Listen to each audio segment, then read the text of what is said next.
Hello and welcome to the episode 1 of the WolfCast, the MalWerewolf podcast. Today on May 29th, this Saturday. My name is Alan, and I'm joined by my co-host, Jason. How you doing, Jason? Woo! I'm fantastic. I'm doing well. How are you? Not that we haven't been just talking for the past 2 hours, but... Hey, no one's supposed to know that. This is completely natural. Yeah. So, I guess, first of all, given that this is our first episode, we should talk a little bit about who we are, our introductions, backgrounds, and what exactly is MalWerewolf, what we're trying to do here, and why we might be worth a listen. So, yeah, I think that would be a good place to start. The in short is we're not worth listening to. So we're gonna save everybody time there. Well, you know, we're humble, so that's how we got to start. All right, so I guess let's just start with some introductions, a basic background. So I guess, Jason, why don't you start off? Yeah, don't tell me what to do, Dad. All right. Well, I'm Jason, otherwise also known as Destructicon. For the most part, I've done a whole bunch of different community things. So, done a whole bunch of different talks, whether it's at like CactusCon or I think I did a talk at Elasticsearch meetup. Done a handful of things at the ASU, just general conversations and career day things. But overall, just mostly a security engineer and looking to push everybody forward. Awesome. Well, see, I probably should have gone first because now I'm going to look bad by comparison, so thanks for that. Yeah, no problem. Okay, this guy got me into security in the first place, got me out of complete hell for life. So now he can introduce himself as the person that is my savior. All right, well, that's a little bit better. I guess I'm willing to overlook the earlier transgressions. So, yeah, my name is Alan, as I mentioned. I have been in the security industry at this point, like 12 years. I feel old now. Yeah, so basically, I guess I'll start with my background in IT, since we kind of do have a similar background in that sense as well. So I guess just for those not aware, Jason and I have been friends since basically our first year of high school, so we kind of grew up in the same place, and kind of have a similar background to some degree, as we both pretty much started in tech support for a cable company, which is always a very fun time and not stressful at all, and I am completely lying. So yeah, both of us kind of started there. We were there for a few years, and it was a good place to start. It teaches you a lot of fundamentals, I think, that a lot of people should probably have. After that, ended up moving to Arizona in order to pursue a degree in information security, information assurance. And that's kind of how I really got into security. First, I was doing a little bit of system administration, network administration, stuff like that, and then went into a SOC role, basically for an MSS. Did that for a couple of years, and then went into what I technically consider my real first security job, as a SOC lead for a very large global company. And ended up doing that for about 3 years or so. Learned a lot. We'll definitely talk a little bit more about that because we both tend to share that experience, and it was a very formative when it comes to our careers. And then for me, I ended up moving to Japan, and I've been living in Japan since about 2015 at this point. And right now, I work as incident response analyst, well, and a senior security engineer for a global insurance company. Hold on. You've been in Japan for 6 years? I know, right? 2015, man. I, I don't I don't believe it. It feels like it was like 3 years ago, 2 years ago that you left. Holy cow. Yeah, it's been a while. So yeah, that's just kind of a brief background of my experience. We'll talk a little bit more about the specifics, but yeah, let's get started with that because we have a lot of other things to cover. Cool. So I guess next we should talk about what exactly is MalWerewolf and how did that get started. So I'll let you take over on that one.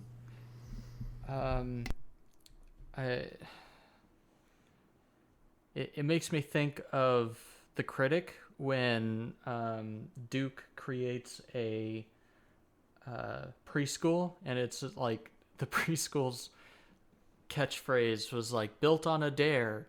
That's kind of how I feel like we got started. Was we were like, yeah, we really want we kind of feel like we know what people need, what they're looking for, and ways to provide information to the community.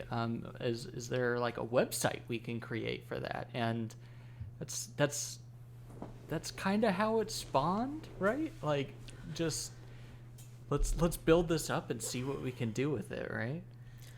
Yeah, pretty much. I mean, the idea is the place where we're both working at. When we started, we had a pretty decent group of folks, varied sets of experiences and skill sets, and we were all kind of pretty close in the sense like that our working relationship was quite good, and it was just felt like a way for us to do something together that wasn't necessarily tied to our day-to-day job. And because we kind of had that variety of skill sets, it felt like it would have been a good thing to try and do. And honestly, let's face it, everybody was doing blogging and something on social media, so it almost kind of felt like you had to. Almost like a podcast now. I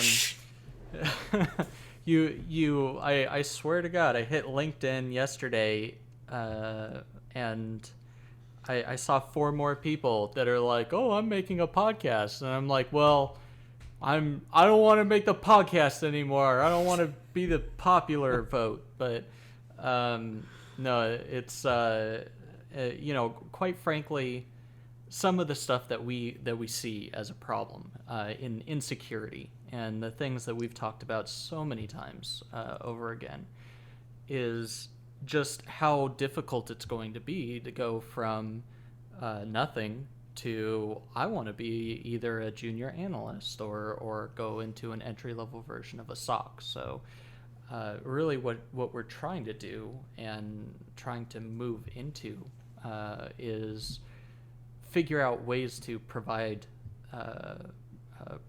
ways to folks trying to get into our environment, right? I say our environment, but that's just like the industry as a whole. There's so many great resources out there, and there's a lot of people who just don't even know where to start. Yeah, exactly. And I mean, that kind of goes into a little bit as well as like MalWerewolf, that used to be. It was a lot of blogs. It was things like covering news, and here's like a video of doing some analysis. Here's a blog post. What we're trying to do here with the podcast is going to be a little bit different than that. Basically, we kind of had to take a break with the blog because real life gets in the way, but we wanted to bring it back because now, well, the time allows, and also because I think we had something a bit different that we were trying to do with it, and the podcast is definitely a part of that. But also, like Jason was mentioning, we have some things that we've seen over the past 5+ years for me, especially being in Japan, and for you as well, Jason, that you've seen stateside where you've been, that I think there's there's things we can talk about, and especially it seems like the one thing that definitely hasn't changed is the fact that it's still a very difficult industry to get into, and it's something that a lot of people are interested in, but like you said, they don't know how to get started. They don't necessarily know where to go, and things like that. And it's not easy to do that. Our background was literally kind of what used to be the way to get into it, is you basically go from the bottom up, starting with tech support and working your way through, and eventually, hopefully, you'll end up in a security position. But I feel like there's really not that many people that do that anymore this way. It seems like that's a much more difficult way to get about it. It's incredibly hard, and we also are suffering from this problem, really strange problem of like we as a industry, we tell folks, I mean, I hear it so often that we're like, look, we don't really care about your education, but at the same time, we're also telling people, by the way, you need experience in education.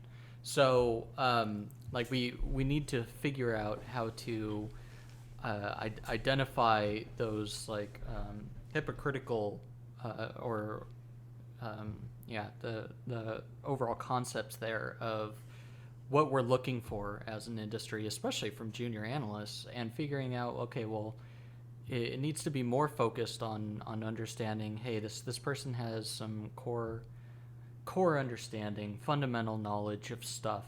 They don't have to know everything perfectly. Hell, like the TCP handshake is probably the most advanced thing that somebody truly needs to understand for you to be able to grab them, mold them, and do just awesome things with them.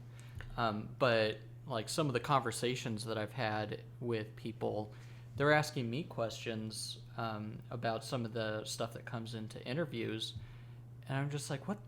Why is anyone asking you about all those ports that have nothing to do with anything? Like, what's that actually telling you about the person, aside from, oh, they memorized a port that did nothing? That'll be a completely different conversation. But yeah, those are the people we're targeting, right? Like are just the ones coming in and that need help. Yeah, and I mean, there's just so many things to cover here, and I think that's maybe one of the things we're trying to do that's a bit different. There's a lot of podcasts out there, there's a lot of information out there, but I think one of the issues that I've at least ran into is there's 1,000 of them, but generally the format tends to be the same. They all kind of do the same thing. It's just like, let's talk through the news. We have a panel of people, and we're going to complain about how nobody knows how to deal with ransomware for an hour. Let's talk about ransomware for an hour. By the way, our ransomware podcast coming up next. Wonderful. And that's not to say, obviously, these topics are not important, but I do kind of feel like it's become a little bit of a template. It's become a little bit formulaic, and we want to do something a little bit different, something that kind of focuses on, like we mentioned, folks new to this industry, how they can get better in terms of resources, like who maybe, they should be following and paying attention to, what could they be doing better, in interviews and stuff like that. And all of that stuff is something that is, it's not just something that we're pulling out of thin air. It's a lot of stuff that basically is from our own experience and how we got started, how we got trained, how we got kind of brought up in this industry, that allow us to, I think, be at least, considered reasonably successful. I might not be at every DEF CON making a talk or anything, but I have never had to worry about job security, and I do all right for myself. Yeah, I was gonna say, speak for yourself. I'm at like 18 failed interviews over the past 3 months, so. Well, that's the thing, though. That's another thing to talk about as well. It's like we will have we'll discuss interviews actually in depth, and just everything wrong from kind of both sides of that. And that's part of the problem, right? It's the fact that the one thing we constantly hear about this industry is like there's a shortage, there's not enough supply, and oh my god, like the companies are suffering, and yet you find so many people that are like, I've been looking for 6 months and I can't find anything because I look at the requirements, they're listed as entry level and they want 8 years of experience with every piece of hardware under the sun. Oh, don't forget the CISSP. Oh, well, yeah, never. Yeah, I've had a multitude of folks who said that's actually been a blocker from the entry level perspective is either the CISSP or SANCERT, and quite frankly, anybody who is turning their nose at somebody with that is coming, that is entry level, really need to rethink how the type of people you're looking for, right? It's not saying anything negative about the certifications. It's not saying anything negative about education, but it's more trying to desperately beg that we, as an industry, focus on bringing junior folks in, regardless of what these certifications are, regardless of what their education is, so that we can survive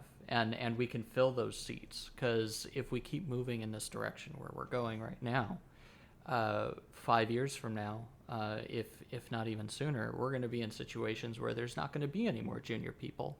And we're going to be trying to get people to fill senior roles that are right out of school, and no one's going to be able to make that cut. Not a single person. So Yeah, yeah. I mean, exactly. It's just really strange to see that division, considering that, again, like literally, I think since we got into this industry, the overriding narrative has kind of been, there's so much demand, there's so many jobs, they're so well paid, like you can always find it and everything. And I think at a certain point that maybe becomes true when you're to a or to a senior level position. Like for me, I'm generally not worried about being able to find a job no matter where I'm at. And Japan is not a good market for information security. We'll have a whole topic about that in the future. But at the same time, like I'm still not that worried. Like if I end up without a job tomorrow, I can probably find something. But if you are a junior analyst who maybe has a couple of years of experience or just school as your entire experience, it becomes so much more difficult. yeah, And it's not dude, right. HR. A lot of things that I'm hearing is HRs across the planet are starting to say that school does not count as experience. So this whole must have 1 to 2 years of experience is no longer allowing people from the entry level perspective get in, because they just they didn't try and work while they were going to school and gain a lot of those skills because of the requirements that we know of, right? Like Right.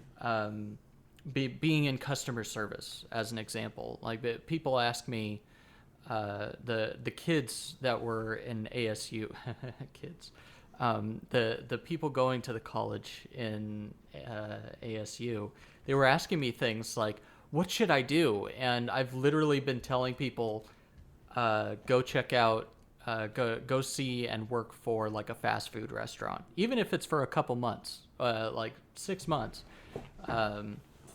See if you can do it. Like, let that challenge yourself. Figure out and understand what it's like dealing with people, helping them, trying to figure out ways to make it so that you can work as a team with the other people that have their own stressors and everything like that. So it's certainly don't get the best responses from folks at ASU.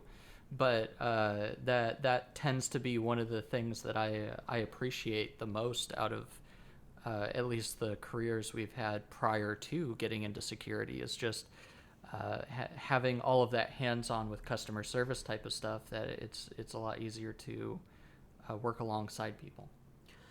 Well, exactly, and I think it's very much like that is very much underestimated, because I mean, there's people I meet who kind of skip that part of it, and as much as, and you know, because we both worked at the same place, and my God, we by the end of that, you know, end of our tenure at those jobs, like we both were more than ready to get the hell out of there.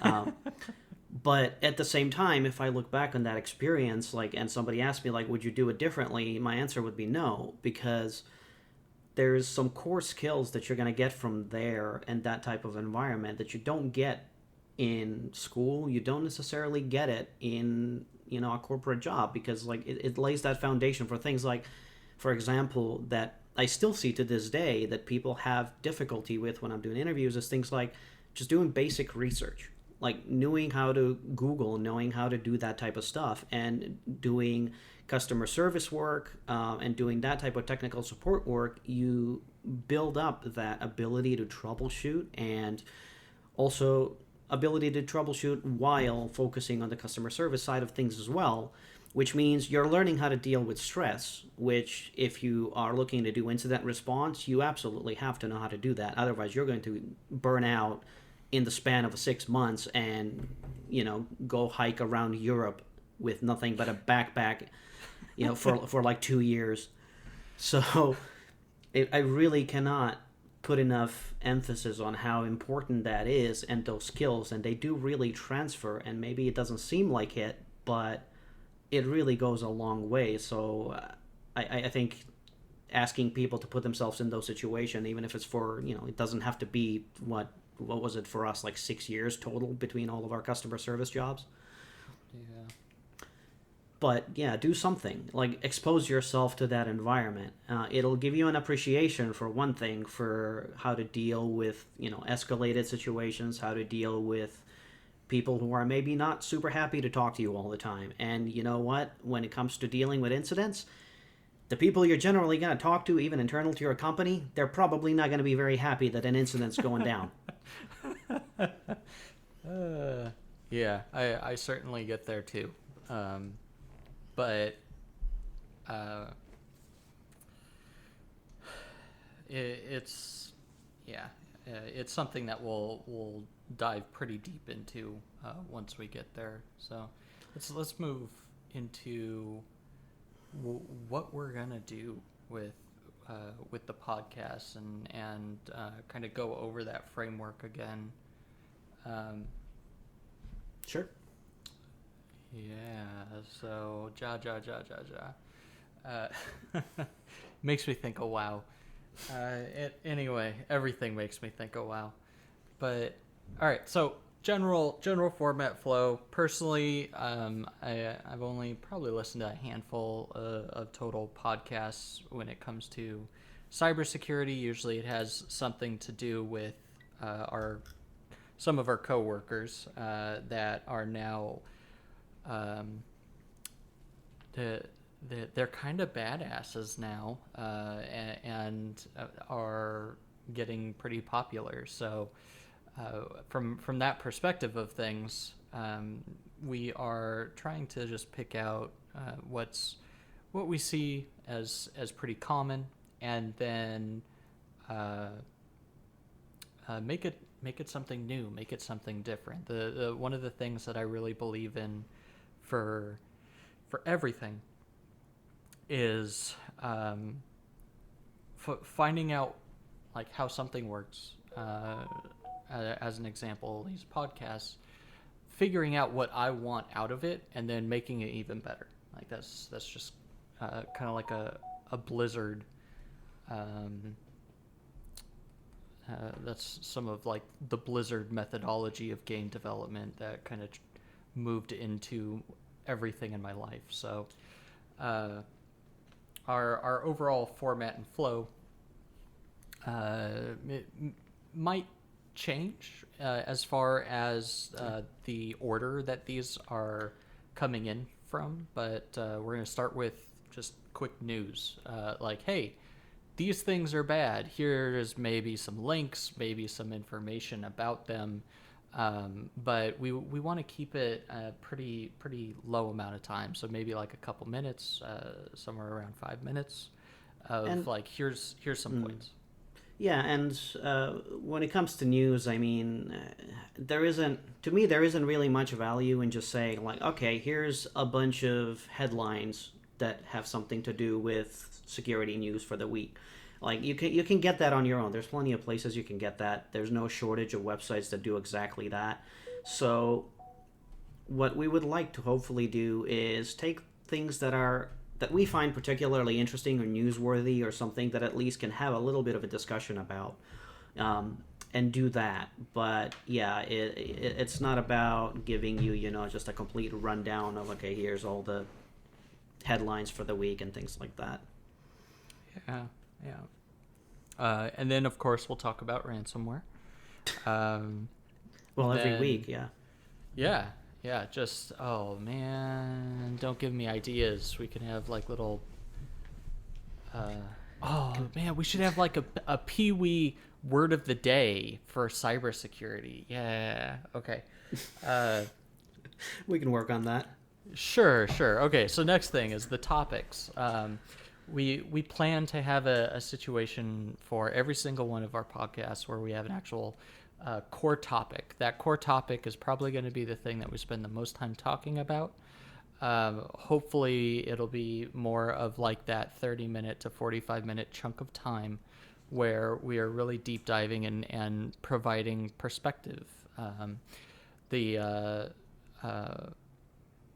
fact of the matter is that we're sitting here, we're talking a little bit about HR and the requirements from HR. We're talked a little bit about the fact that Alan's living in Japan right now. That's a wonderful topic that I'd love for a lot of people to know. I mean, for the most part, a lot of folks who are it feels like a lot of the folks who go into the security realm, they either like anime or they're from the military or they're both. So that's kind of a weird thing where, I mean, I might be just profiling people and building my own bias on the situation, but that's a whole nother thing that we'll talk about is building bias and what that does to you as an analyst. Oh my God, my phone. But yeah, so that's as far as the topics is to be that good chunk, that core chunk of information that will be able to be something that you take back as a person trying to get into the field and either learning from our mistakes or learning about the issues that we ran into and figuring out ways to get around them and hopefully in some way, shape, or form be able to provide guidance. Yep, and the thing is, some of these topics we kind of already have some ideas, like Jason was mentioning, but also this doesn't necessarily mean this is only going to be like, okay, we'll talk about this one topic on this one podcast and that's it. Like some of these topics are very, very large, and you could spend hours and days talking about the different aspects of it. And so we might have things like, we'll have a series, for example, a series on recruiting, How about ransomware? Should we talk about ransomware? Well, that's just a topic every week, it's just what else we can fit. Sure. But yeah, there's a lot of stuff, especially things that we kind of tend to have more exposure to that probably will be more than one podcast, or things that we just feel especially kind of passionate about or feel like we have a lot to say. The other part of that we can also expand on that in the future as well. If there's something that you as our listeners want to hear about or a topic you want to suggest, we will probably be open to that as well. And as long as we feel like we actually can contribute and say something meaningful on the subject, we're more than welcome to doing that as well. Well, at least Alan is. I'd be that guy in the corner being like, you can't tell me what to do. I already said that today. You can't tell me what to do, but whatever. Okay, so outside of topics, The next thing that we do want to provide is a guest interview, something where we bring somebody in that is more on that entry level side of things, or not even just on the entry level, but also potentially management, or something where someone can come in and even talk to the topic at hand, and also provide some different perspective. I mean, Alan and I think very similarly in many cases on things. So it'll be good to not just having two people agree about everything. But the fact of the matter is this, like, neither of us have an extensive management side of the house type of perspective. So we're going to look to try and get some folks who've been managers, folks who are just coming into security, how difficult it was for them, and let them be able to talk. Make this not again. This is supposed to be about the community and making sure the community can both help us grow, we can help them grow, and then everybody grows. Everybody gets a friggin' car. I don't know. And yeah, and just kind of a way to give, people who want to say something and have something to say. Like, there's a lot of interviews, there's a lot of things like this. This isn't new necessarily, but again, it's usually when you see this stuff, the people that are being interviewed are people who are well established in the industry, people that are kind of household names. And I think there is a little bit of a lack of that perspective from the people who haven't established themselves yet. So having a bit of a variety in that sense, I think, is useful, because it's good to have a perspective that isn't just basically, from people within your own bubble, because you're not going to really expand your point of view by just listening to the same opinions over and over. And at the end of the day, like we said, the focus is on people new to the industry. It focuses on trying to help people kind of get more involved. And to do that, we want to make sure that as long as you have something to say and you're willing to talk about it, I guess, in a public medium like this, we want to make sure that we have avenues for those people to explore. Yep. And this follows into the next piece there, which is more of a community spotlight type of deal, where we want people who haven't been able to get their voice out there, folks who have not been able to either land that security gig that they've been trying to get. With the hope is that this can be a platform where we can have maybe one or two people hop on here, talk about themselves really quick, maybe 5 minutes, 10 minutes, just a little bit about their background, and then we can just ask, like, hey, well, what do you want to do in your career? Is there something that we can help branch you out to, get you to in front of the people that essentially need it, because our bubble is so small. Our industry, our field is so small that it's. I posted in one of the channels that how many degrees to Kevin Bacon thing that no, the there. Degrees of separation.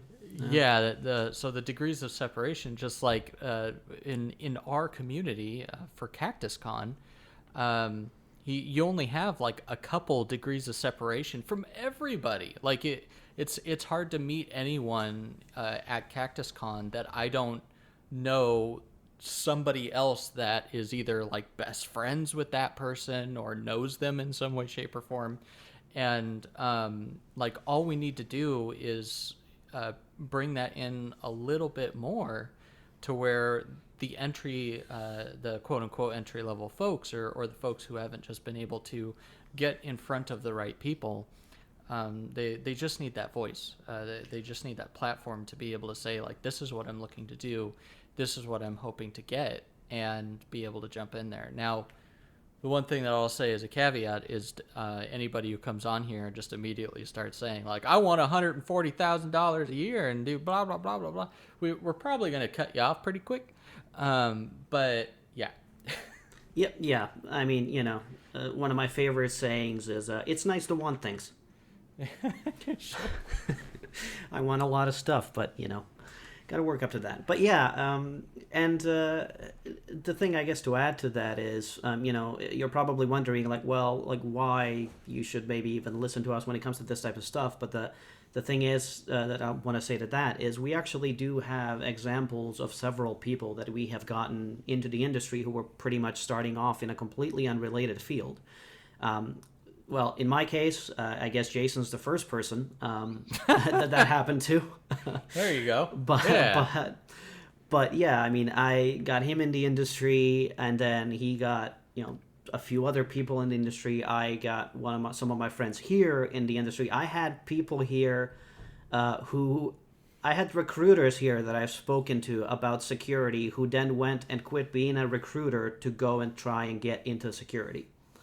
So we do have a little bit of experience on that. So we're not, just kind of talking without anything to back it up. So at the very least, I guess we want to try to use that experience to do that more. Because the thing is, there is one of the things I really dislike about some parts of this industry, and I'm not going to say this is a majority by any means, but it's people who are kind of gatekeepers and who basically think like, no, if I have the knowledge, I don't share it. I keep it to me because I don't want anybody to basically get into my playground, and they kind of have that mentality of like, stay out of it, where to me, that's just, it is absolutely like, it is the worst mindset to have. Like, I don't want to work with these people. I don't like working with those people. I think it's harmful to our industry as a whole. And I basically, think we should be just doing the complete opposite of that, and we want to try to do our part. Yeah, for sure. Cool. So after that, we've got a couple last pieces. Again, probably short time frame little sections. One being the tool recommendations. So it's probably not going to be like an in-depth review of a tool, but it's going to be something where we definitely want to provide some kind of information about something to look into, whether it's talking about PowerShell Empire as an example. I'm a firm believer that we need to stop having these labels of red team, blue team, and all this other stuff. Like we need to be security.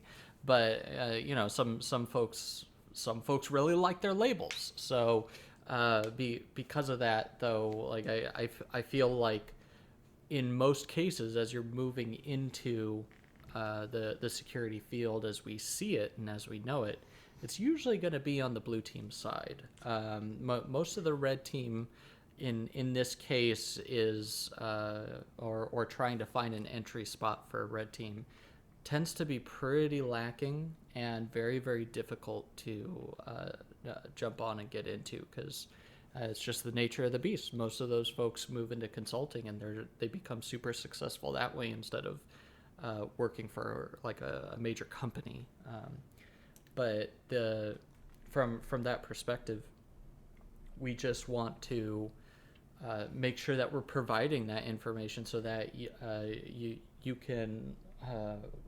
So here for this one right now, some of the tools out there, this specific one is super cool, and I just want to mention it real quick. It's a PowerShell tool, and it's called Invoke PS Image. And what invoke-ps image does is it encodes a PowerShell script in a picture. So all you have to do is parse. You basically run a PowerShell command, and at least on the victim side, you run this PowerShell command, which pulls back the image and then scans the image for the PowerShell script that's inside. And you can do a million things with that, and it's so exciting and so fun conceptually to play with. that these are the things that we want to make sure people start hearing about and get their eyes on. And this thing's pretty old. I think maybe about a year or so. I can't remember when I first saw it, but it could be even older than that or newer than that. I don't know, but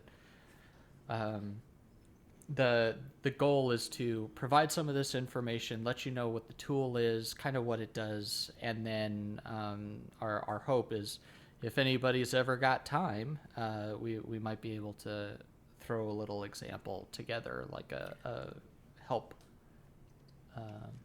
Yeah, just like a brief, like how to use it. Here's a simple, overview of it, essentially.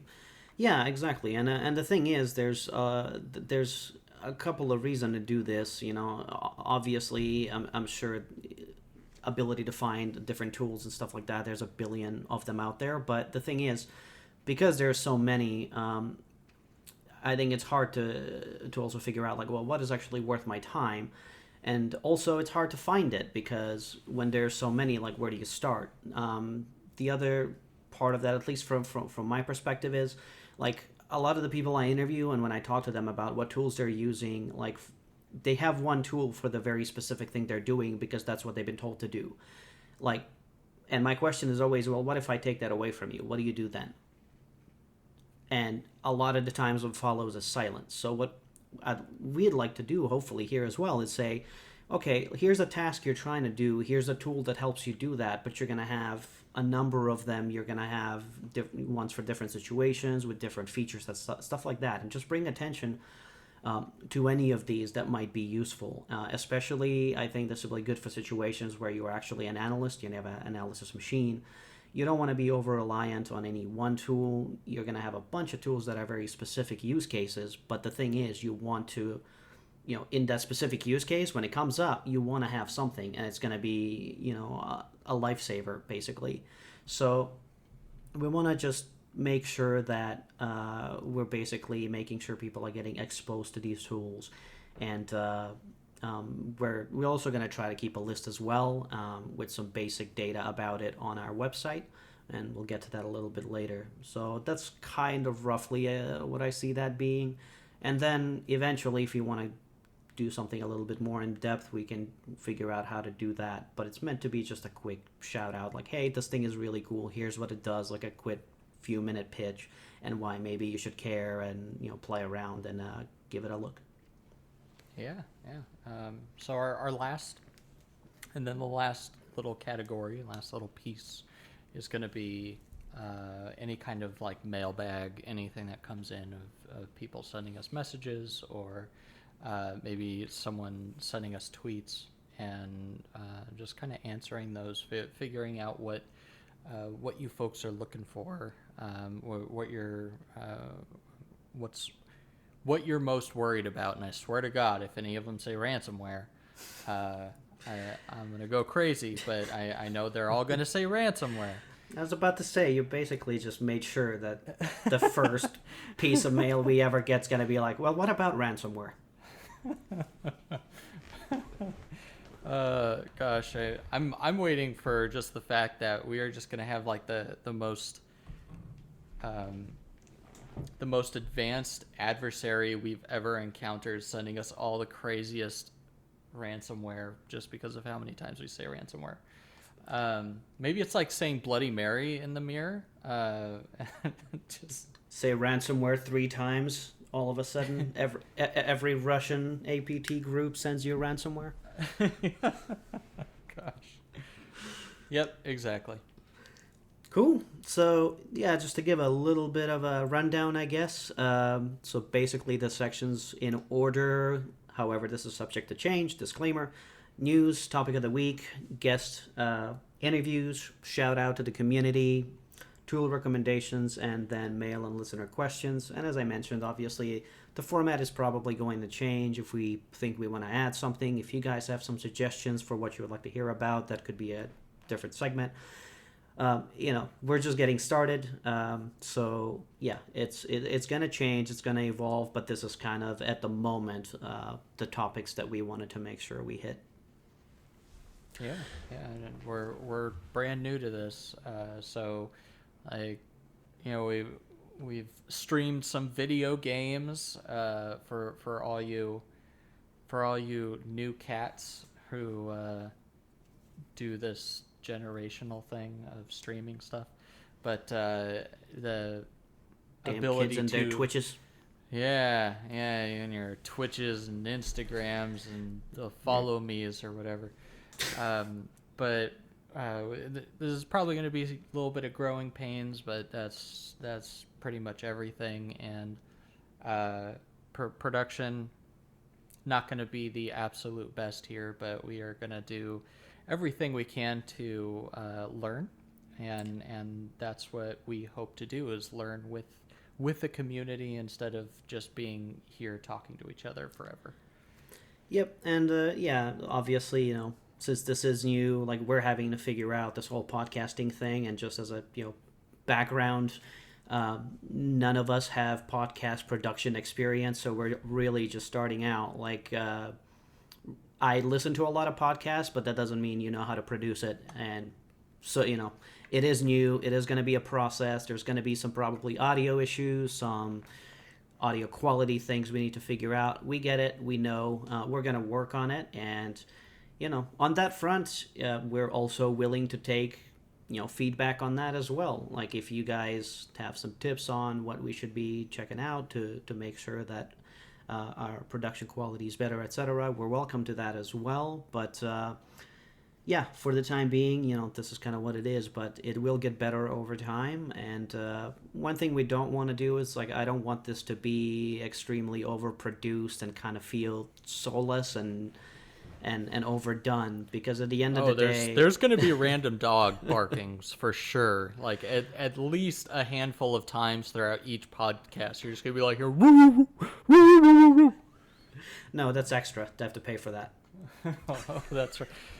That's for all the Patreons. We call all of you folks the pack. So exactly, yeah. So that's. Oh my God, the Wolf Pack! Oh, no. Everything ties into wrestling. God, I love it. Love it. Hope you guys are okay with more of that. All right. So yeah, that's kind of the rough overview. I'm kind of surprised we went on for as long as we did. So the last. I told you I can talk forever. People hate it when I do interviews because our hour-long interviews are like 45 minutes of me talking to the actual interviewee, and then I'm like, wait, we got nothing from them. Whoops. Well, that's a topic we'll discuss. How to get Jason to shut up. Yeah. I learned all of this from Ryan Chapman, and I feel like I pulled a lot of this from him, and I appreciate it immensely. So, the one thing that we will kind of end this with is right now the stuff that we have built up and set up is our Twitter. So it's twitter.com/MalWerewolf. Our YouTube channel is youtube.com/MalWerewolf. It actually has a whole bunch of older content still on there for YouTube, and it also has an amazing video of Alan over here talking to one of the scammers. I think it was in India. I can't remember. But that person getting very, very angry at Alan. So you can go check out our customer service capabilities there. And also just the main website, right? Like the MalWerewolf.com. One thing I will mention is that we came up and we were starting this whole like MalWerewolf thing. Alan mentions the idea of MalWerewolf. I am just ecstatic. I'm like, dude, this is an amazing idea, like a MalWerewolf. And I'm thinking it's Malware Wolf. And he's looking at me like, just like, what, why are you so excited about a malware that's a wolf? I'm like, but it's like, it's a wolf, but malware. And he's like, no, it's like MalWerewolf, but you can kind of get it. And I'm like, dude, This is why I never got through school very well, okay? I'm stupid. I have disabilities. I have a disorder in my brain. In any case, that's a little bit of the conversation about where the name came from. And anyway, it is MalWerewolf, so MalWerewolf.com. And all of the goodies are on there. I went as far as like registering the name, and I sent him over the actual domain name registration, and he's like, you spelled it wrong. And that's how this whole thing started. I was like, what do you mean I spelled it wrong? Anyway. I remember that. Yeah, it was, God, I had so many stories, so many wonderful stories. I love it. But we will be on the main page, at the very top of the main page, we'll have the rest of all of our social media on there. It will mostly just have our blog sources. The one thing I will mention is we also have a tools page.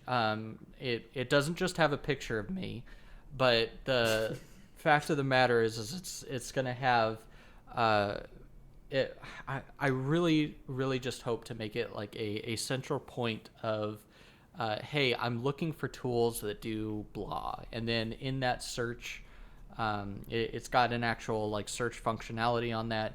You'll be able to just type it in and it'll autocomplete with here's your list of things for that. So CTFs, you want anything that maybe a list of CTF environments there, or maybe a CTF framework that you can actually build your own CTFs on, just go over there, type the word CTF or the letter CTF, and you'll be able to see like CTFD on there, or Boss of the SOC, or OpenSOC.